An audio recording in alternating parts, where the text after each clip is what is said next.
नमस्कार दोस्तों, मैं डॉक्टर अनूप कुमार श्रीवास्तव, कंसल्टेंट आयुष विश्वविद्यालय गोरखपुर। आज हम लोग चर्चा करेंगे दीपावली की सफाई में या दीपावली के समय में, दशहरे के बाद क्यों एलर्जी की समस्याएं बहुत ज्यादा बढ़ जाती हैं, उनकी होम्योपैथी दवाइयां क्या हैं और हम क्या करके उनके साथ बच सकते हैं। तो दोस्तों, ये इंफॉर्मेशन आज बहुत इंफॉर्मेटिव होने वाली है, आज का ये वीडियो। तो कृपया आप इसे अच्छे से सुने, फॉलो करें और अपनी दीपावली को और अपने स्वास्थ्य को अच्छा बनाएं। तो दोस्तों, आज आजकल आप पेपर में पढ़ रहे होंगे बहुत सारा कि दशहरे के बाद से जो एयर की क्वालिटी है वो बहुत खराब हो रखी है, प्रदूषण का स्तर बहुत बढ़ा हुआ है, एयर अच्छी गुणवत्ता का नहीं है। इसके लिए लगभग ऐसा दावा किया जा रहा है समाचार पत्रों में, लगभग 33,000 लोग प्रति वर्ष दम तोड़ते हैं इसके लिए। और जब हम बात कर रहे हैं दशहरे के बाद अपने इस त्योहार की, तो दशहरे के बाद आने वाली इस त्योहार में शरद पूर्णिमा बीत चुकी होती है और थोड़ी थोड़ी ठंडियां भी आने वाली होती हैं। मौसम दिन में गर्म होता है और रात को ठंडा होता है। और ऐसे में जब हम अपने त्योहार की तैयारी करते होते हैं, क्योंकि हमारा ये त्योहार, दीपावली का त्योहार भारत का सबसे बड़ा त्योहार माना जाता है, तो हम जब इसकी तैयारी कर रहे होते हैं, हमारे समाज का हर तबका, चाहे वो जैसा भी हो, गरीब हो, अमीर हो, बच्चे हो, बूढ़े हो, महिलाएं हो, सबके सब इस त्योहार की अपनी अपनी तरह से तैयारी करती हैं। और दिवाली की तैयारी में जो सबसे बड़ा रोल होता है वो होता है सफाई का। तो सफाई से शुरू करते हैं हम अपने इसकी तैयारी, और जैसे ही सफाई करते हैं तो ऐसे लोग जिनको एलर्जी की समस्या होती है या जो अस्थमा जैसी बीमारियों से जूझ रहे होते हैं, उनकी बीमारियां अचानक से बढ़ जाती हैं। वो बेचारे ना तो दीपावली की तैयारी कर पाते हैं और उनके साथ साथ उनका पूरा पूरा परिवार भी कहीं ना कहीं परेशान रहता है और त्योहारों का मजा ले नहीं पाता है। तो हम आज जानने की कोशिश करेंगे कि क्या कारण है कि ये सफाई करते वक्त या सफाई के समय में, दीपावली के समय में, ये बिल्कुल इस हमारी एलर्जी की समस्याएं बढ़ जाती हैं। तो आइए दोस्तों, हम इस पर चर्चा करते हैं और सबसे पहले हम बात करते हैं कि ये परेशानी शुरू क्यों होती है। तो इस परेशानी का जो मूल कारण है वो होता है धूल में छिपा हुआ एक विशेष कीड़ा, जिसे हम डस्ट माइट्स कहते हैं। ये डस्ट माइट्स हमारे लिए एलर्जी की समस्या उत्पन्न करता है और उसकी वजह से हमें छींक आने की प्रॉब्लम, आंखों में खुजली, नाक के अंदर खुजली, सांस लेने में कठिनाई, अस्थमा जैसा भयंकर रूप भी ये ले लेता है, या फिर स्किन पे रैसेस आ जाते हैं। अर्टिकेरिया की समस्या इन डस्ट माइट्स से हो सकती है, जिन्हें हम एलर्जी के रूप में कहते हैं। क्या होते हैं ये डस्ट माइट्स? बेसिकली ये डस्ट माइट्स जो होते हैं ये छोटे कीड़े होते हैं, ये छोटे कीड़ों की तरह के जीव होते हैं जिन्हें हम नंगी आंखों से नहीं देख सकते। ये माइक्रोस्कोपिक होते हैं और ये पुरानी जमी हुई धूल में रहते हैं। और ये पलते कैसे हैं? तो ये पलते ऐसे हैं कि हमारे स्किन की जो स्किन फ्लेक्स होती हैं, जो हमारे स्किन जो उधड़ती रहती है, जो गिरती रहती है, उन स्किन फ्लेक्स को खा के ये पलते रहते हैं। तो ये मोस्टली उन जगहों पे होते हैं जहां पे पुरानी जमी हुई धूल होती है या हमारे स्किन के टुकड़े पड़े रहते हैं जो बहुत दिनों तक पड़े रह जाते हैं, और उनको वो फीड करते हैं और वो रहते हैं। तो चाहे वो चद्दर हो, बेडशीट हो जो बहुत दिनों तक बट बिछा हुआ रहा हो, या सोफे हो जहां पे हम बैठते हैं और अक्सर हमारे स्किन घर्षण करके वहां पे स्किन फ्लेक्स गिरे होते हैं और जिनको हम बहुत दिनों तक सफाई नहीं करते हैं, तो ये, या कारपेट हो, तो उन जगहों पे ये डस्ट माइट्स पाई जाते हैं। और जब हम सफाई कर रहे होते हैं और पुरानी धूल में छिपी हुई ये डस्ट माइट्स हमारे हवा के साथ ये नाक के अंदर पहुंच जाते हैं और नाक की म्यूकस मेम्ब्रेन्स में इरिटेशन कॉज कर देते हैं। तो इनकी वजह से म्यूकस बहुत ज्यादा सेक्रेशन होने लग जाता है, और चूंकि ये बाहरी पैथोजन होते हैं तो हमारी बॉडी डिफेंस मैकेनिज्म में इनको बाहर निकालने की कोशिश करती है। तो इसकी वजह से स्नीजिंग बहुत ज्यादा शुरू हो जाती है, स्पैज्मोडिक स्नीजिंग शुरू हो जाती है, आंखें इरिटेट होकर लाल हो जाती हैं, नाक लाल हो जाते हैं और तमाम तरह की खुजली नाक में, आंख में शुरू हो जाती है।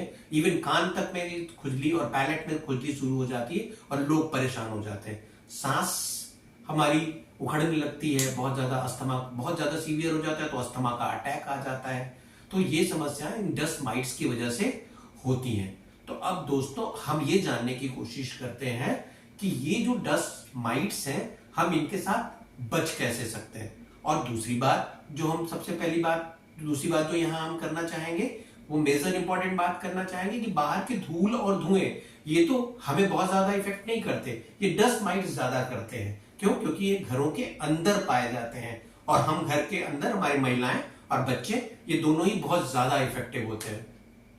तो दोस्तों अब हम बात करते हैं कि इन डस्ट माइट्स की वजह से जो एलर्जी के सिम्टम आते हैं वो क्या आते हैं।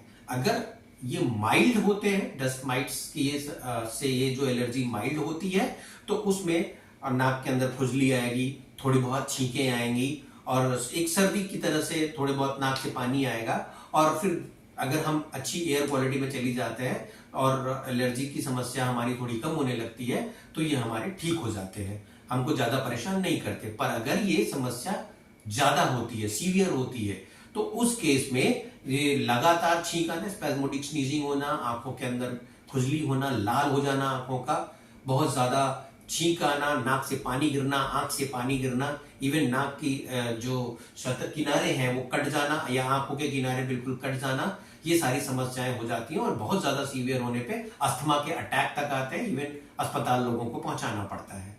तो दोस्तों अब हम बात करेंगे कि हम इनसे बच कैसे सकते हैं। तो बचने के लिए सबसे बड़ी बात होती है कि हम इन डस्ट माइट से बचें। डस्ट माइट से कैसे बचें? जिन लोगों को अस्थमा या एलर्जी की समस्या होती है वो पहले तो सफाई से बचें। और अगर बाय द वे अगर उनको सफाई करना ही पड़े किसी मजबूरी में, घर में कोई और सफाई करने वाला नहीं है, तो कम से कम 3 लेयर का मास्क लगाएं और उसके बाद वो सफाई करें।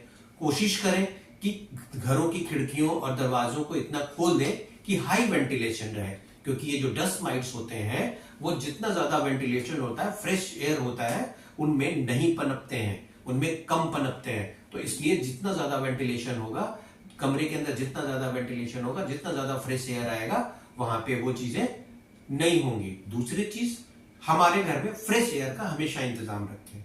वो चाहे हम एसी से ये कर लें या हम एयर फ्रेशनर की मदद से कर लें, चाहे जैसे भी हो, इस चीज को हमको करना चाहिए। और तीसरी चीज जो सबसे इंपॉर्टेंट होती है वो होती है कि हम इन डस्ट माइट्स को पनपने ही ना दें। तो पनपेंगे कैसे? अगर हम अपनी चद्दर को जल्दी जल्दी साफ करते रहें, कमरे में बहुत ज्यादा धूल ना जमा होने दें, और अगर जमा हो जाती है तो ह्यूमिड कपड़े से, डैम्प कपड़े से हम उनको पोंछ दें, हटा दें। और हमारे जिन जगहों पे धूल जमने की संभावना होती है उन्हें लगातार साफ करते रहें, तो ये जमने नहीं पाएंगे और उसकी वजह से डस्ट माइट्स वहां पनपने नहीं पाएंगे। तो दोस्तों आइए अब आगे हम बात करते हैं कि हमारी होम्योपैथी दवाइयां कौन कौन सी हैं जिनसे हम इन डस्ट माइट से बच सकते हैं। तो इसमें जो सबसे पहली दवा आती है वो आती है नैट्रम्यूर। नैट्रम्यूर उन लोगों की कॉन्स्टिट्यूशनल मेडिसिन होती है जिन लोग कॉन्स्टिट्यूशनल मेडिसिन के रूप में इसका उपयोग करते हैं, जिन लोगों को सारी शुरुआत छींक से शुरुआत होती है, हर कंप्लेंट में छींक सबसे ज्यादा आती है, ऐसे लोगों को हम नैट्रम्यूर की हाई पोटेंसी दे देते हैं। तो उनके अंदर इस तरीके की एलर्जी वाली समस्या जो बार बार उत्पन्न होती है ये लगभग कम हो जाती है, समाप्त हो जाती है। तो नैट्रम्यूर सबसे पहली औषधि इसके रूप में आती है। और जो दूसरी दवा होती है वो होती है नक्स वोमिका।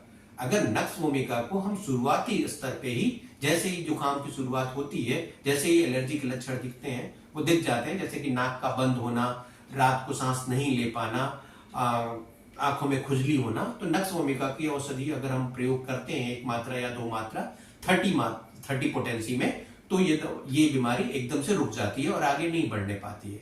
अगर हमें छींक बहुत ज्यादा आने लग जाती है, छींकते छींकते एकदम आंखें लाल हो जाएं, नाक से पानी गिरने लगे, बिल्कुल गरम गरम सा पानी गिरने लगे, तो ऐसी अवस्था में सैपाडिला काम करती है, जिसमें छींक ज्यादा आती है, आंख से पानी कम निकलता है पर छींकें ज्यादा आती हैं। और जो तीसरी दवा होती है वो होती है एलियम सेपा। एलियम सेपा का लक्षण ये होता है कि आंख से और नाक से लगातार पानी गिरेगा, दोनों में जलन होगी, आंख में जलन होगी, नाक में भी जलन होगी। नाक से पानी लेकिन ज्यादा निकलेगा और आंख से पानी कम निकलेगा। नाक से जो पानी निकलेगा वो ऐसा होगा कि नाक के किनारों को बिल्कुल ऐसा लगता है कि लाल हो गए हैं, छील से गए हैं नाक पोंछते पोंछते, ऐसी केस में, और मरीज हमेशा खुली हवा में जाना चाहता है। वो जितना ही क्लोज कमरे में रहेगा उतना ही उसको परेशानी होगी। ऐसे में एलियन सेपा का प्रयोग किया जाता है। और जो अगली मेडिसिन आती है, इंपॉर्टेंट मेडिसिन, वो है यूफ्रेशिया। यूफ्रेशिया मेडिसिन में नाक से कम पानी निकलेगा, लेकिन आंख से इतना ज्यादा पानी निकलेगा कि वो आंख की खाल गला देगा। आंख के किनारे बिल्कुल जल जाते हैं, जैसे लाल हो जाते हैं बिल्कुल, और उसमें भी छींकें आती हैं।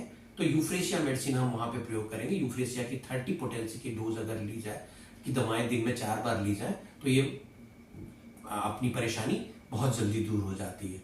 और एक इंपॉर्टेंट मेडिसिन जो कोविड के काल से बहुत ज्यादा पॉपुलर हो गई थी, वो है आर्सेनिक एल्बम। अगर आर्सेनिक एल्बम हम इस बीमारी में देते हैं, जहां की धूल से, धुएं से भी एलर्जी की समस्या होती है, तो आर्सेनिक एल्बम से पेशेंट ठीक हो जाता है। इसमें भी थोड़ी थोड़ी सी प्यास लगती रहती है, बुखार का अनुभव होता है, छींकें आती हैं और नाक से पानी गिरता है। अगली जो दवा होती है वो होती है पोथास फोएटिडा। धूल से एलर्जी की समस्या को खत्म करने की एकमात्र औषधि ऐसी है जिसका नाम पोथास फोएटिडा है, और ये बहुत इंपॉर्टेंट मेडिसिन होती है। अब दोस्तों, अगली जो दवाई होगी वो होगी हिस्टामिनम। जिनको एलर्जी की समस्या बार बार होती रहती है, फैमिली हिस्ट्री में भी उनको एलर्जी की समस्या है, उनको हिस्टामिनम 30 की कुछ खुराक देने से यह समस्या धीरे धीरे जाती रहती है। तो दोस्तों, आज का वीडियो हम यहीं समाप्त करते हैं, और अगले वीडियो में फिर से दीपावली की कुछ परेशानियों, दीपावली में होने वाली कुछ परेशानियों के बारे में चर्चा करेंगे, और जल्दी ही आपसे मिलते हैं। तब तक के लिए इजाजत दीजिए। नमस्कार।